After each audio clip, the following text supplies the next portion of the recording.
Hello നമസ്കാരം കൂട്ടുകാരെ. നമ്മൾ ഇന്ന് പഠിക്കാനായിട്ട് പോകുന്നത് SCRT പാഠഭാഗങ്ങളുടെ ഒരു റിവിഷനാണ്. എന്തുകൊണ്ടാണ് റിവിഷൻ എന്ന് പറയുന്നത്? നമ്മൾ ഈ കഴിഞ്ഞ യൂണിവേഴ്സിറ്റി LGS എക്സാമിനും അതിനു മുൻപ് നടന്ന LDC ഗാദി ബോർഡ് LDC എക്സാമിനുമൊക്കെ ഒരു 10 ഡേയ്സ് ചലഞ്ച്, അതുപോലെ ഒരു 40 ഡേയ്സ് ചലഞ്ച് SCRT പാഠഭാഗങ്ങളാണ് പഠിച്ചു പോകുന്നത്. അപ്പോൾ അത് സിലബസ് ഓറിയൻറ്റഡ് ആയിട്ടുള്ള ക്ലാസ്സുകളായിരുന്നു നമ്മൾ ചെയ്തിരുന്നത്. അപ്പോൾ ഏകദേശം, അതായത് ഭൂരിപക്ഷം ചാപ്റ്റേഴ്സ് നമ്മൾ എന്ത് ചെയ്തിട്ടുണ്ട്, പഠിച്ച് വച്ചിട്ടുണ്ട്. ഒരു 90% ചാപ്റ്റേഴ്സ് നമ്മൾ SCRT പാഠഭാഗങ്ങൾ പഠിച്ചു വെച്ചിട്ടുണ്ട് അന്നേരം തന്നെ. ഓക്കെ, അപ്പോൾ അത് എന്ത് ചെയ്യണം, നമ്മൾ റിവൈസ് ചെയ്ത് വരണം, അത് റിവിഷൻ ചെയ്ത് വരിക എന്നുള്ളതാണ് ഇനി അടുത്ത് നമുക്ക് മുന്നിലുള്ള എക്സാമിനായിട്ട് ചെയ്യാനായിട്ട് ഉള്ളത്. അതുകൂടാതെ വരുന്ന ചാപ്റ്റേഴ്സ് ഇപ്പം പറയുവാണെങ്കിൽ LGSൻ്റെ SCRT ചാപ്റ്റേഴ്സിന് പുറമെ മധ്യകാല കേരളം, അതുപോലെ കേരളം 8-ാം നൂറ്റാണ്ട് മുതൽ 18-ാം നൂറ്റാണ്ട് വരെ എന്ന് പറയുന്ന പോർഷൻസ് വരുന്നുണ്ട്. കേരളം ആധുനികതയിലേക്ക് എന്ന് പറയുന്ന ചാപ്റ്റേഴ്സ് വരുന്നുണ്ട്. അങ്ങനെ ഒത്തിരി ചാപ്റ്റേഴ്സ് ഇതിൽ വരുന്നുണ്ട്. അഡീഷണൽ ആയിട്ട് LDCക്ക് വരുന്നുണ്ട്. അതുകൂടാതെ തന്നെ നമ്മുടെ LDCയുടെ സയൻസ് ചാപ്റ്റേഴ്സ് നോക്കുകയാണെങ്കിൽ സയൻസിൻ്റെ ചാപ്റ്റേഴ്സ് ഒരുപാട് ചാപ്റ്റേഴ്സ് എന്തിന് വരുന്നുണ്ട്, നമ്മുടെ LDCക്ക് വരുന്നുണ്ട്. അതുപോലെ തന്നെ LPUPയുടെ കാര്യത്തിലാണെങ്കിൽ LPUPക്ക് അഡീഷണൽ ആയിട്ട് പ്രാചീന ഇന്ത്യ എന്നുള്ള ചാപ്റ്റേഴ്സൊക്കെ കടന്നു വരുന്നുണ്ട്. അപ്പോൾ നമുക്ക് തന്നിട്ടുണ്ട് ഒരു സിലബസ്. ആ സിലബസ് ഓറിയൻറ്റഡ് ആയിട്ടുള്ള സ്പെഷ്യൽ ടോപ്പിക്സ് നമ്മൾ എടുത്തു പോകുന്നതായിരിക്കും. ഓക്കെ, പ്രത്യേകിച്ച് എടുത്തു പറഞ്ഞിട്ടുള്ള ടോപ്പിക്കുമായിട്ട് ബന്ധപ്പെട്ട് നമ്മൾ ക്ലാസ്സുകൾ അത് അഡീഷണൽ ചെയ്യുന്നതായിരിക്കും. ഇപ്പോൾ ചെയ്യാൻ പോകുന്ന ഈ സീരീസ് എന്ന് പറയുന്നത്, ഈ SCRT റിവിഷൻ സീരീസ് എന്ന് പറയുന്നത്, നമ്മൾ മുൻകാലങ്ങളിൽ, അതായത് നേരത്തെ നമ്മൾ പഠിച്ചു വെച്ചിരുന്ന ചാപ്റ്റേഴ്സ്, SCRT ചാപ്റ്റേഴ്സ് ഒന്ന് റിവൈസ് ചെയ്യുക എന്നുള്ളതാണ്. ഓക്കെ, അപ്പോൾ ഒത്തിരി ചാപ്റ്റേഴ്സ് ഉണ്ട്. ഇന്ത്യ ചരിത്രം, അതുപോലെ ഇന്ത്യയുടെ ഭൂമിശാസ്ത്രം, അതുപോലെ ഭരണഘടന, കേരള ഹിസ്റ്ററി, അല്ലെ, സാമ്പത്തിക മേഖല, ഭൗതിക ശാസ്ത്രം, ജീവശാസ്ത്രം, പൊതുജനാരോഗ്യം, സാംസ്കാരിക മേഖല തുടങ്ങിയ, അതുപോലെ ഭൗതിക ശാസ്ത്രം പോലെ തന്നെയാണ് രസതന്ത്രം, അല്ലേ, ഇതൊക്കെ ഉൾക്കൊള്ളിച്ചിട്ടുള്ള SCRT ചാപ്റ്റേഴ്സാണ് നമ്മൾ ഈ ഒരു സീരീസിൽ ഉൾപ്പെടുത്തിയിരിക്കുന്നത്. അപ്പോൾ നേരത്തെ നമ്മൾ പഠിച്ചു പോയിട്ടുള്ള ആ ചാപ്റ്റേഴ്സിൽ നിന്ന് തന്നെ നമ്മൾ തുടങ്ങുകയാണ്. ഇന്നത്തെ ചാപ്റ്റർ എന്താണ്? ആധുനിക ഇന്ത്യ ചരിത്രം എന്ന് പറയുന്ന ടോപ്പിക്കിൽ 7-ാം ക്ലാസ്സിലെ രണ്ടാമത്തെ ചാപ്റ്ററാണ് എന്ത്? കച്ചവടത്തിൽ നിന്ന് അധികാരത്തിലേക്ക്. നോക്കൂ, ഇതും നമ്മൾ സിലബസ് ഓറിയൻറ്റഡ് ആയിട്ട് തന്നെയാണ് നമ്മൾ പഠിച്ചു പോകുന്നത് കേട്ടോ. അപ്പം നേരത്തെ നമ്മൾ പറഞ്ഞു, ഒരു 40 ഡേയ്സ് ചലഞ്ചിൽ നമ്മൾ LGSന് വേണ്ട സിലബസ് ഓറിയൻറ്റഡ് ആയിട്ടുള്ള ചാപ്റ്റേഴ്സാണ് കംപ്ലീറ്റ് ചെയ്തത്. അത് തന്നെ വീണ്ടും നമ്മൾ റിവൈസ് ചെയ്ത് പഠിക്കാനായിട്ട് പോവുകയാണ്. അപ്പോൾ എൻ്റെ കൂടെ എല്ലാവരും തന്നെ, നമ്മൾ നേരത്തെ ഈ ക്ലാസ് ഫോളോ ചെയ്ത എല്ലാ ആളുകളും ഈ ഒരു ക്ലാസ് കണ്ട് വീണ്ടും റിവിഷൻ നടത്താനായിട്ട് തയ്യാറായിട്ടുണ്ടാവുമെന്ന് തന്നെ കരുതിക്കൊണ്ട് ചാപ്റ്ററിലോട്ട് കിടക്കുകയാണ്. നോക്കാം, 7-ാം ക്ലാസ്സിലെ രണ്ടാമത്തെ പാഠം കച്ചവടത്തിൽ നിന്ന് അധികാരത്തിലേക്ക്. ഇന്ത്യയിലെത്തിയ ആദ്യ യൂറോപ്യരാണ് പോർച്ചുഗീസുകാർ. നോക്കൂ, കച്ചവടത്തിൽ നിന്ന് അധികാരത്തിലേക്ക് നമുക്ക് മനസ്സിലായല്ലേ, എന്തായിരുന്നു? യൂറോപ്യന്മാരുടെ ആഗമനമാണ് അല്ലേ കച്ചവടത്തിൽ നിന്ന് അധികാരത്തിലേക്ക് എന്ന ചാപ്റ്റർ കൊണ്ട് ഉദ്ദേശിക്കുന്നത് എന്ന് നമുക്ക് മനസ്സിലായി. അപ്പോൾ നമ്മൾ പോയിന്റ്സിലോട്ട് നീങ്ങാണ്. ഇന്ത്യയിലെത്തിയ ആദ്യ യൂറോപ്യന്മാരാണ് പോർച്ചുഗീസുകാർ. കറുത്ത പൊന്ന് എന്നറിയപ്പെടുന്നത് കുരുമുളക്. വാസ്കോഡഗാമ കോഴിക്കോടിനടുത്ത് കാപ്പാട് കപ്പലിറങ്ങിയത് 1498 മെയ് 20. വാസ്കോഡഗാമ കോഴിക്കോടിനടുത്ത് കാപ്പാട് കപ്പലിറങ്ങിയത് 1498 മെയ് 20. പോർച്ചുഗീസുകാരുടെ ഇന്ത്യയിലെ പ്രധാന വാണിജ്യ കേന്ദ്രങ്ങളാണ് ഗോവ, ദാമൻ, ദിയു. പറങ്കികൾ എന്നറിയപ്പെട്ടത് പോർച്ചുഗീസുകാർ. കോട്ടപ്പുറം കോട്ട തൃശ്ശൂര്, സെന്റ് ആഞ്ചലോസ് കോട്ട കണ്ണൂര് എന്നിവ നിർമ്മിച്ചത് പോർച്ചുഗീസുകാരാണ്. കോട്ടപ്പുറം കോട്ട, തൃശ്ശൂര്, സെന്റ് ആഞ്ചലോസ് കോട്ട, കണ്ണൂര് എന്നിവ നിർമ്മിച്ചത് ആരാണ്? പോർച്ചുഗീസുകാരാണ്. പൈനാപ്പിൾ, പേരയ്ക്ക, പപ്പായ, കശുവണ്ടി, വറ്റൽമുളക്, പുകയില എന്നിവ കേരളത്തിൽ ആദ്യമായി കൊണ്ടുവന്നത് പോർച്ചുഗീസുകാരാണ്. ഏതൊക്കെയാണ്? പൈനാപ്പിൾ, പേരയ്ക്ക, പപ്പായ, കശുവണ്ടി, വറ്റൽമുളക്, പുകയില എന്നിവ കേരളത്തിൽ ആദ്യമായി കൊണ്ടുവന്നത് പോർച്ചുഗീസുകാരാണ്. കേരളത്തിൽ അച്ചടി യന്ത്രത്തിന്റെ പ്രചരണത്തിനിടയാക്കിയത് ചവിട്ടുനാടകം എന്ന കലാരൂപത്തിന്റെ വികാസത്തിനു കാരണം പോർച്ചുഗീസുകാരാണ്. കേരളത്തിൽ അച്ചടി യന്ത്രത്തിന്റെ പ്രചരണത്തിനിടയാക്കിയത് ചവിട്ടുനാടകം എന്ന കലാരൂപത്തിന്റെ വികസനത്തിന് കാരണം പോർച്ചുഗീസുകാരാണ്. സാമൂതിരിയുടെ നാവിക പടയുടെ തലവന്മാരാണ് കുഞ്ഞാലിമരയ്ക്കാർ. സാമൂതിരിയുടെ നാവിക പടയുടെ തലവന്മാർ അറിയപ്പെടുന്നത് കുഞ്ഞാലിമരയ്ക്കാർ എന്നാണ്. ഡച്ചുകാരുടെ പ്രധാന വാണിജ്യ കേന്ദ്രങ്ങളാണ് കൊച്ചി, കൊല്ലം. ഡച്ച് കൊച്ചി കൊല്ലം കിട്ടിയോ? ഡച്ചുകാരുടെ പ്രധാന വാണിജ്യ കേന്ദ്രങ്ങളാണ് കൊച്ചി, കൊല്ലം, മറക്കരുത്. അടുത്തത് കേരളത്തിലെ ഔഷധ സസ്യങ്ങളെ കുറിച്ച് ഹോർത്തുസ് മലബാറിക്കസ് എന്ന പുസ്തകം തയ്യാറാക്കിയത് വാൻ റീഡാണ്. വായിക്കാൻ അറിയുന്ന ആൾക്കേ ആ പുസ്തകം തയ്യാറാക്കാൻ കഴിയുള്ളൂ അല്ലേ? വാൻ റീഡ് എന്താണ്? കേരളത്തിലെ ഔഷധ സസ്യങ്ങളെ കുറിച്ച് ഹോർത്തുസ് മലബാറിക്കസ്, ഏതാണ് പുസ്തകം? ഹോർത്തുസ് മലബാറിക്കസ് എന്ന പുസ്തകം തയ്യാറാക്കി. ആര്? Van read. കിട്ടിയോ? വാൻ റീഡിനെ സഹായിച്ച മലയാളികളാണ് ഇ.ടി. അച്യുതൻ വൈദ്യർ. അപ്പൊ എന്ത് ഔഷധ സസ്യങ്ങളെ കുറിച്ചുള്ള പുസ്തകമാണ് അല്ലേ?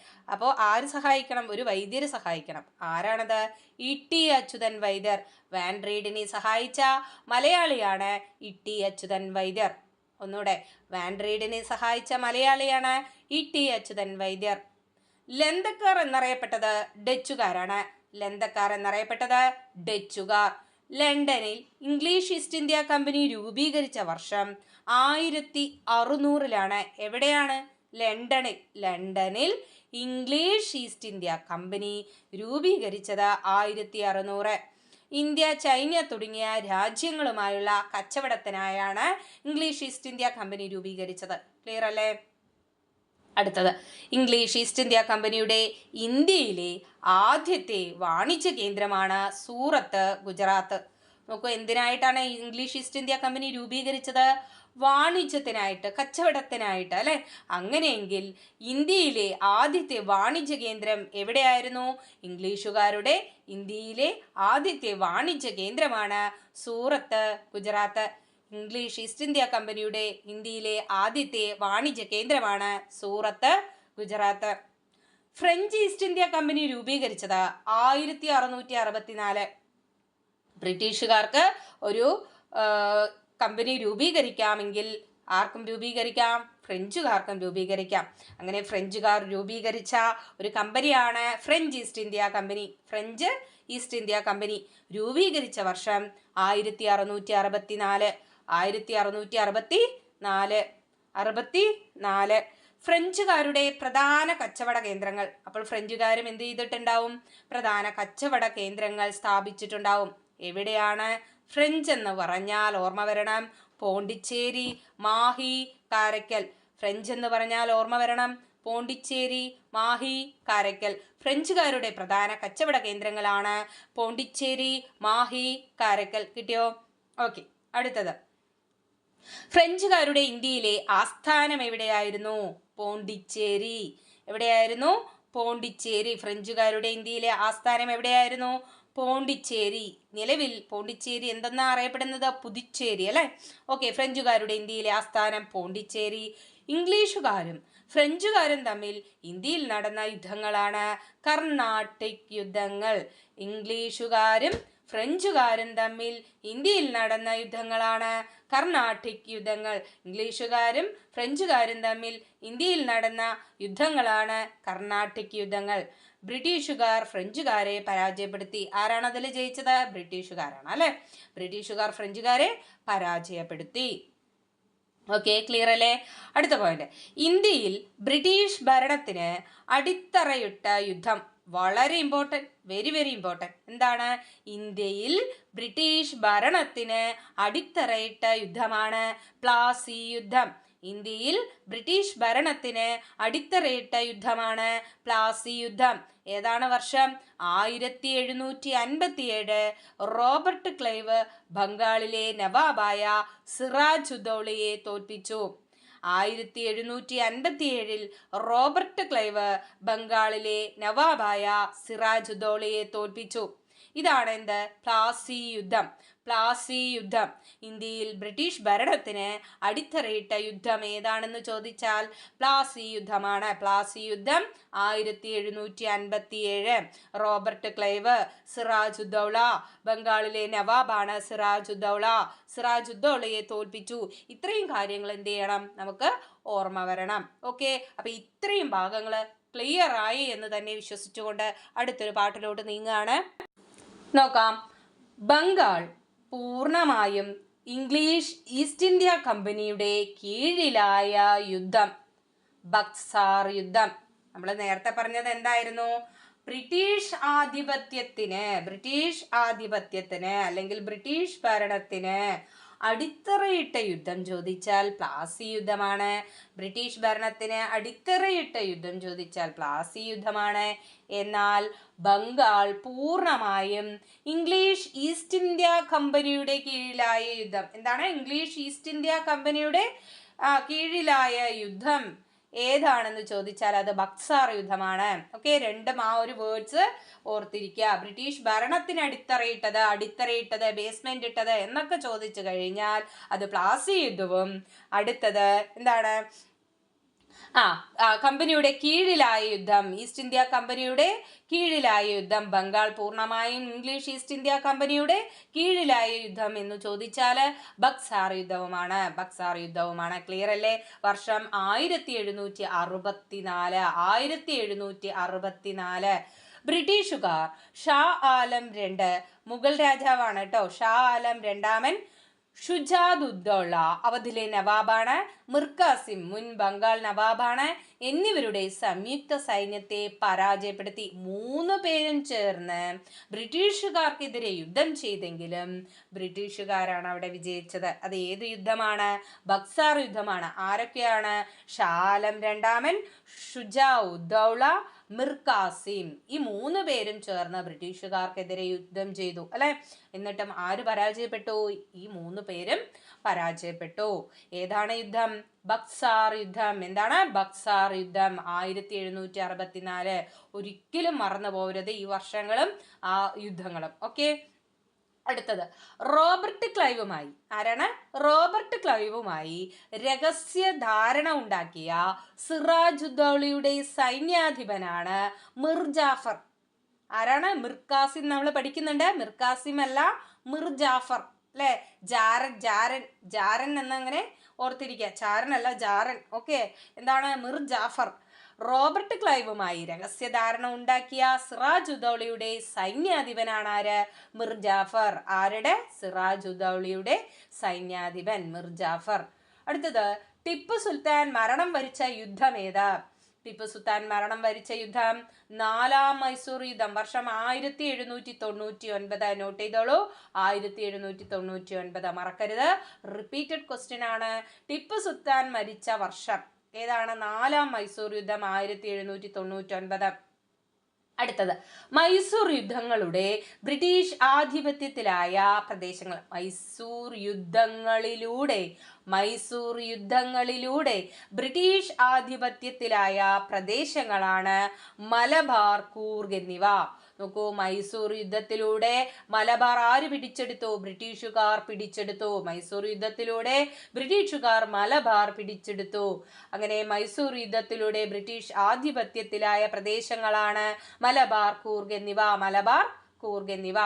അടുത്തത് മലബാർ ബ്രിട്ടീഷുകാർക്ക് ലഭിച്ച ഉടമ്പടി. ഏത് ഉടമ്പടി പ്രകാരമാണ് മലബാർ ബ്രിട്ടീഷുകാർക്ക് ലഭിച്ചത്? ഏതാണ്? ശ്രീരംഗപട്ടണം ഉടമ്പടി. ഏതാണ്? ശ്രീരംഗപട്ടണം ഉടമ്പടി. 3ാം മൈസൂർ യുദ്ധത്തിന് ശേഷം ടിപ്പുവും ബ്രിട്ടീഷുകാരും തമ്മിൽ ഉണ്ടാക്കിയ ഉടമ്പടിയാണ് ഏതാ? ശ്രീരംഗപട്ടണം ഉടമ്പടി. ഏത് യുദ്ധത്തിന് ശേഷം? 3ാം മൈസൂർ യുദ്ധത്തിന് ശേഷം ടിപ്പുവും ബ്രിട്ടീഷുകാരും തമ്മിൽ ഉണ്ടാക്കിയ ഉടമ്പടിയാണ് ശ്രീരംഗപട്ടണം ഉടമ്പടി. ഏതാണ്? ശ്രീരംഗപട്ടണം ഉടമ്പടി. ക്ലിയർ അല്ലേ? അടുത്തത് ഇന്ത്യയിലെ യൂറോപ്യന്മാർ ക്രമത്തിൽ എങ്ങനെയാണ് യൂറോപ്യന്മാർ എത്തിയത്? ആ ക്രമം എന്താണ്? പോർച്ചുഗീസുകാർ, ഡച്ചുകാർ, ബ്രിട്ടീഷുകാർ, ഫ്രഞ്ചുകാർ. പോർച്ചുഗീസുകാർ, ഡച്ചുകാർ, ബ്രിട്ടീഷുകാർ, ഫ്രഞ്ചുകാർ. 10 പ്രാവശ്യം പറഞ്ഞാൽ നമുക്ക് അങ്ങോട്ടും ഇങ്ങോട്ടും തിരിഞ്ഞു പോവും. അപ്പൊ എന്ത് ചെയ്യണം? നമ്മൾ ഒരു കോഡ് വെച്ച് പഠിക്കണം. എന്താണ്? എളുപ്പമുള്ള, ഓർത്തിരിക്കാൻ പറ്റുന്ന ഒരു കോഡാണ് എന്ത്? പോഡാ ബീ ഫ്രൈ. പോഡാ ബീ ഫ്രൈ അല്ലെ? ബീ ഫ്രൈയോട് പോഡാ എന്ന് പറയണേ. അപ്പൊ പോഡാ ബീ ഫ്രൈ എന്താണ്? പോ പോർച്ചുഗീസുകാർ, ഡച്ചുകാർ, ബി ബ്രിട്ടീഷുകാർ, ഫ്രഞ്ചുകാർ. കിട്ടിയോ? എന്താണ്? പോർച്ചുഗീസുകാർ, ഡച്ചുകാർ, ബ്രിട്ടീഷുകാർ, ഫ്രഞ്ചുകാർ. പോർച്ചുഗീസുകാർ, ഡച്ചുകാർ, ബി ബ്രിട്ടീഷുകാർ, ഫ്രഞ്ചുകാർ. കിട്ടിയോ? ഓക്കെ, അടുത്ത പോയിന്റ്. സൈനിക സഹായ വ്യവസ്ഥ നടപ്പിലാക്കിയത് വെല്ലസ്ലി പ്രഭുവാണ്. സൈനിക സഹായ വ്യവസ്ഥ നടപ്പിലാക്കിയത് ആരാണ്? വെല്ലസ്ലി പ്രഭു. നമുക്ക് പണ്ട് സൈന്യങ്ങൾ യൂസ് ചെയ്തിരുന്ന ഒരു ആയുധമുണ്ട്. എന്താണത്? വില്ല്, അമ്പും വില്ലും അല്ലെ? അമ്പും വില്ലും ഇതാണ് നമുക്ക് ഓർമ്മ വരേണ്ടത്. അപ്പൊ സൈനിക സഹായ വ്യവസ്ഥ നടപ്പിലാക്കിയത് എന്താണ്? വെല്ലസ്ലി പ്രഭു. ഓക്കെ, ജസ്റ്റ് ഇത് കണക്ട് ചെയ്ത് വെച്ച് നിങ്ങൾക്ക് ഇവിടെ ഏത് സമയത്ത് ചോദിച്ചാൽ എന്ത് കിട്ടും? നമുക്ക് ആൻസർ കിട്ടും. അതുകൊണ്ട് ഇങ്ങനെ കണക്ട് ചെയ്ത് പഠിക്കാനായിട്ട് ശ്രമിക്കുക. ഓക്കെ, അപ്പൊ സൈനിക സഹായ വ്യവസ്ഥ നടപ്പിലാക്കിയത് ആരാണ്? വെല്ലസ്ലി പ്രഭുവാണ്. ആരാണ്? വെല്ലസ്ലി പ്രഭു. സൈനിക സഹായ വ്യവസ്ഥ വഴി ബ്രിട്ടീഷുകാരുമായി യോജിച്ച നാട്ടുരാജ്യങ്ങളാണ് ഹൈദരാബാദ്, തഞ്ചാവൂർ, ഇൻഡോർ. എന്താണ്? സൈനിക സഹായ വ്യവസ്ഥ വഴി ബ്രിട്ടീഷുകാരുമായി യോജിച്ച നാട്ടുരാജ്യങ്ങൾ ഏതെല്ലാമാണ്? ഹൈദരാബാദ്, തഞ്ചാവൂർ, ഇൻഡോർ. എന്താണ്? തഞ്ചത്തിൽ എന്ത് ചെയ്തു? ഇവരങ്ങ് യോജിപ്പിച്ചു. തഞ്ചത്തില് യോജിപ്പിച്ചു അല്ലെ? ഏതിനെ? ഹൈദരാബാദിനെ. അതുപോലെ ഇൻഡോറിനെ അല്ലെ? ഇൻഡോറിലൂടെ പോയിട്ട് എന്ത് ചെയ്തു? തഞ്ചത്തില് എന്ത് ചെയ്തു?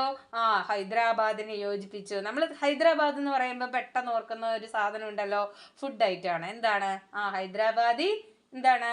ഓക്കെ, അപ്പോൾ അതൊക്കെ കൊടുത്തിട്ട് തഞ്ചത്തില് എന്താണ്? ഫുഡ് ബിരിയാണി അല്ലേ? അപ്പൊ നമ്മൾ ഈ പറയുന്ന മലബാർ ബിരിയാണി എന്നൊക്കെ പറയുന്ന പോലെ ഒരു ഹൈദരാബാദി ബിരിയാണി, അങ്ങനെയൊക്കെ ജസ്റ്റ് ഒന്ന് നിങ്ങൾ അങ്ങോട്ട് കണക്ട് ചെയ്ത് വെക്കുക. എന്തിനും നിങ്ങൾക്ക് ആവുന്ന രീതിയിൽ എന്ത് ചെയ്യുക? കണക്ട് ചെയ്ത് പഠിക്കാനായിട്ട് ശ്രമിക്കുക. അപ്പോൾ ഹൈദരാബാദി ബിരിയാണി കൊടുത്തിട്ട് എന്ത് ചെയ്തു? തഞ്ചത്തിൽ അങ്ങ് ഇൻഡോറിലൂടെ പോയി അവരുമായിട്ട് എന്ത് ചെയ്തു? തഞ്ചം കൂടി നാട്ടുരാജ്യങ്ങളെ യോജിപ്പിച്ചു. ഓക്കെ, അപ്പോൾ സൈനിക സഹായ വ്യവസ്ഥ വഴി ബ്രിട്ടീഷുകാരുമായി യോജിച്ച നാട്ടുരാജ്യങ്ങളാണ്. കിട്ടിയോ? 1 ഹൈദരാബാദ്, 2 തഞ്ചാവൂർ, 3 ഇൻഡോർ. കിട്ടിയോ? ഓക്കെ, അടുത്ത പോയിന്റ്. ദത്താവകാശ നിരോധന നയം നടപ്പിലാക്കിയത് ഡൽഹൌസി പ്രഭുവാണ്. ദത്താവകാശ നിരോധന നയം എന്താണ്? കുട്ടികളില്ലാത്ത നാടുവാഴികൾ എന്ത് ചെയ്യരുത്? കുട്ടികളെ ദത്തെടുക്കരുത്. ദത്താവകാശ നിരോധനം. ഈ നയം നടപ്പിലാക്കിയത് ആരാണ്? ഡൽഹൌസി പ്രഭുവാണ്. ആരാണ്? ഡൽഹൌസി പ്രഭു. ദത്താവകാശ നിരോധന നയത്തിലൂടെ ബ്രിട്ടീഷുകാർ പിടിച്ചെടുത്ത നാട്ടുരാജ്യങ്ങൾ, അങ്ങനെ അനന്തരാവകാശി ഇല്ലാത്ത നാട്ടുരാജ്യങ്ങളെ എന്ത് ചെയ്യാൻ? ബ്രിട്ടീഷുകാർ പിടിച്ചെടുത്ത് ആ രാജ്യത്തോട് യോജിപ്പിച്ചു അല്ലെ? അപ്പൊ ബ്രിട്ടീഷുകാർ പിടിച്ചെടുത്ത നാട്ടുരാജ്യങ്ങൾ ഏതെല്ലാമാണ്? 1 സത്താറ, സാമ്പൽപൂർ, ഉദയ്പൂർ, ഝാൻസി, നാഗ്പൂർ, ഔദും കൂടി ഉണ്ട്. അപ്പൊ എന്താണ്? സത്താറ, സാമ്പൽപൂർ, ഉദയ്പൂർ, ഝാൻസി, നാഗ്പൂർ. ഒന്നുകൂടെ, സത്താറ, സാമ്പൽപൂർ, ഉദയ്പൂർ, ഝാൻസി, നാഗ്പൂർ. ഓക്കെ, അപ്പൊ ഇത്രയും കാര്യങ്ങൾ, ഇത്രയും പോയിന്റ്സ് നിങ്ങൾക്ക് കിട്ടി എന്ന് തന്നെ കരുതുകയാണ്. ഓക്കെ, റിവൈസ് ചെയ്യേണ്ടതുണ്ടോ? ഒന്ന് റിവൈസ് ചെയ്ത് പോവാം അല്ലെ? ഓക്കെ, നോക്കാം. ഇന്ത്യയിലെത്തിയ ആദ്യ യൂറോപ്യന്മാരാണ് പോർച്ചുഗീസുകാർ. കറുത്ത പൊന്ന് എന്നറിയപ്പെടുന്നത് കുരുമുളക്. വാസ്കോഡ് ഗാമ കോഴിക്കോടിനടുത്ത് കാപ്പാട് കപ്പലിറങ്ങിയത് 1498 മെയ് 20. പോർച്ചുഗീസുകാരുടെ ഇന്ത്യയിലെ പ്രധാന വാണിജ്യ കേന്ദ്രങ്ങളാണ് ഗോവ, ദാമൻ ആൻഡ് ദിയു. പറങ്കികൾ എന്നറിയപ്പെട്ടത് പോർച്ചുഗീസുകൾ. പോർച്ചുഗീസുകാർ. കോട്ടപ്പുറം കോട്ട തൃശ്ശൂര്, സെന്റ് ആഞ്ചലോസ് കോട്ട കണ്ണൂര് എന്നിവ നിർമ്മിച്ചത് പോർച്ചുഗീസുകാരാണ്. പൈനാപ്പിൾ, പേരയ്ക്ക, പപ്പായ, കശുവണ്ടി, വറ്റൽമുളക്, പുകയില എന്നിവ കേരളത്തിൽ ആദ്യമായി കൊണ്ടുവന്നത് പോർച്ചുഗീസുകാരാണ്. കേരളത്തിൽ അച്ചടി യന്ത്രത്തിന്റെ പ്രചരണത്തിനിടയാക്കിയത്, അതുപോലെ ചവിട്ട് നാടകം എന്ന കലാരൂപത്തിന്റെ വികാസത്തിനു കാരണം എന്നിവയെല്ലാം പോർച്ചുഗീസുകാരാണ്. സാമൂതിരിയുടെ നാവികപ്പടയുടെ തലവന്മാർ അറിയപ്പെടുന്നത് കുഞ്ഞാലിമരയ്ക്കാന്മാർ. ഡച്ചുകാരുടെ പ്രധാന വാണിജ്യ കേന്ദ്രങ്ങളാണ് ഡച്ച് കൊച്ചി. ഡച്ചുകാരുടെ വാണിജ്യ കേന്ദ്രങ്ങൾ കൊച്ചി, കൊല്ലം. കൊച്ചി, കൊല്ലം. കേരളത്തിലെ ഔഷധ സസ്യങ്ങളെ കുറിച്ച് ഹോർത്തൂസ് മലബാറിക്കസ് എന്ന പുസ്തകം തയ്യാറാക്കിയത് വാൻ റീഡ് ആണ്. വാൻ റീഡിനെ സഹായിച്ച മലയാളി ഇ.ടി. അച്യുതൻ വൈദ്യർ. ലന്തക്കാർ എന്നറിയപ്പെട്ടത് ഡച്ചുകാർ. ലണ്ടനിൽ ഇംഗ്ലീഷ് ഈസ്റ്റ് ഇന്ത്യ കമ്പനി രൂപീകരിച്ച വർഷം 1600. ഇന്ത്യ, ചൈന തുടങ്ങിയ രാജ്യങ്ങളുമായുള്ള കച്ചവടത്തിനായാണ് ഇംഗ്ലീഷ് ഈസ്റ്റ് ഇന്ത്യ കമ്പനി രൂപീകരിച്ചത്. ഇംഗ്ലീഷ് ഈസ്റ്റ് ഇന്ത്യ കമ്പനിയുടെ ഇന്ത്യയിലെ ആദ്യത്തെ വാണിജ്യ കേന്ദ്രമായിരുന്നു Surat, Gujarat. Surat, Gujarat. French East India company രൂപീകരിച്ചത് 1664. ഫ്രഞ്ച് ഈസ്റ്റ് ഇന്ത്യ കമ്പനി രൂപീകരിച്ചത് 1664. ഫ്രഞ്ചുകാരുടെ പ്രധാന കച്ചവട കേന്ദ്രങ്ങളാണ് പോണ്ടിച്ചേരി, മാഹി, കാരക്കൽ. ഫ്രഞ്ചുകാരുടെ ഇന്ത്യയിലെ ആസ്ഥാനം പോണ്ടിച്ചേരി. ഇംഗ്ലീഷുകാരും ഫ്രഞ്ചുകാരും തമ്മിൽ ഇന്ത്യയിൽ നടന്ന യുദ്ധങ്ങളാണ് കർണാട്ടിക് യുദ്ധങ്ങൾ. ബ്രിട്ടീഷുകാർ ഫ്രഞ്ചുകാരെ പരാജയപ്പെടുത്തി. ഇന്ത്യയിൽ ബ്രിട്ടീഷ് ഭരണത്തിന് അടിത്തറയിട്ട യുദ്ധമാണ് പ്ലാസി യുദ്ധം. 1757. റോബർട്ട് ക്ലൈവ് ബംഗാളിലെ നവാബായ സിറാജ് ഉദ്ദൗലയെ തോൽപ്പിച്ചു. ബംഗാൾ പൂർണ്ണമായും ഇംഗ്ലീഷ് ഈസ്റ്റ് ഇന്ത്യ കമ്പനിയുടെ കീഴിലായ യുദ്ധമാണ് ബക്സാർ യുദ്ധം. 1764 ബ്രിട്ടീഷുകാർ ഷാ ആലം രണ്ടാമൻ മുഗൾ രാജാവാണ്. ഷുജാ ഉദ്ദൗള അവധിലെ നവാബാണ്. മിർ കാസിം മുൻ ബംഗാൾ നവാബാണ്. എന്നിവരുടെ സൈന്യത്തെ പരാജയപ്പെടുത്തി. റോബർട്ട് ക്ലൈവുമായി രഹസ്യധാരണ ഉണ്ടാക്കിയ സിറാജ് ഉദ്ദൗളയുടെ സൈന്യാധിപനാണ് മിർ ജാഫർ. ടിപ്പു സുൽത്താൻ മരണം വരിച്ചത് 4ാം മൈസൂർ യുദ്ധത്തിലാണ്. 1799. മൈസൂർ യുദ്ധങ്ങളുടെ ബ്രിട്ടീഷ് ആധിപത്യത്തിലായ പ്രദേശങ്ങളാണ് മലബാർ, കൂർഗ് എന്നിവ. മലബാർ ബ്രിട്ടീഷുകാർക്ക് ലഭിച്ച ഉടമ്പടിയാണ് ശ്രീരംഗപട്ടണം ഉടമ്പടി. 3ാം മൈസൂർ യുദ്ധത്തിന് ശേഷം ടിപ്പുവും ബ്രിട്ടീഷുകാരും തമ്മിൽ ഉണ്ടാക്കിയ ഉടമ്പടിയാണ് ശ്രീരംഗപട്ടണം ഉടമ്പടി. ഇന്ത്യയിലെത്തിയ യൂറോപ്യന്മാർ ക്രമത്തിൽ പോർച്ചുഗീസുകാർ, ഡച്ചുകാർ, ബ്രിട്ടീഷുകാർ, ഫ്രഞ്ചുകാർ. പോഡ, ബീഫ് ഫ്രൈ. സൈനിക സഹായ വ്യവസ്ഥ നടപ്പിലാക്കിയത് വെല്ലസ്ലി പ്രഭുവാണ്. സൈനിക സഹായ വ്യവസ്ഥ വഴി ബ്രിട്ടീഷുകാരുമായി യോജിച്ച നാട്ടുരാജ്യങ്ങളാണ്, പറയൂ നോക്കട്ടെ, ഹൈദരാബാദ്, തഞ്ചാവൂർ, ഇൻഡോർ. കിട്ടിയോ? ദത്താവകാശ നിരോധന നയം നടപ്പിലാക്കിയത് ഡൽഹൌസി പ്രഭു. ദത്താവകാശ നിരോധന നയത്തിലൂടെ ബ്രിട്ടീഷുകാർ പിടിച്ചെടുത്ത നാട്ടുരാജ്യങ്ങളാണ് സത്താറ, സാമ്പൽപൂർ, ഉദയ്പൂർ, ഝാൻസി, നാഗ്പൂർ, ഔധ് എന്നിവ. ഓക്കെ, അപ്പോൾ ഈ ഒരു ചാപ്റ്റർ നിങ്ങൾക്ക് അത്രയും വ്യക്തമായിട്ടുണ്ട് എന്ന് തന്നെ കരുതുകയാണ്. ഓക്കെ, അപ്പോൾ നമുക്ക് അടുത്ത ക്ലാസ്സിൽ കാണാം. താങ്ക്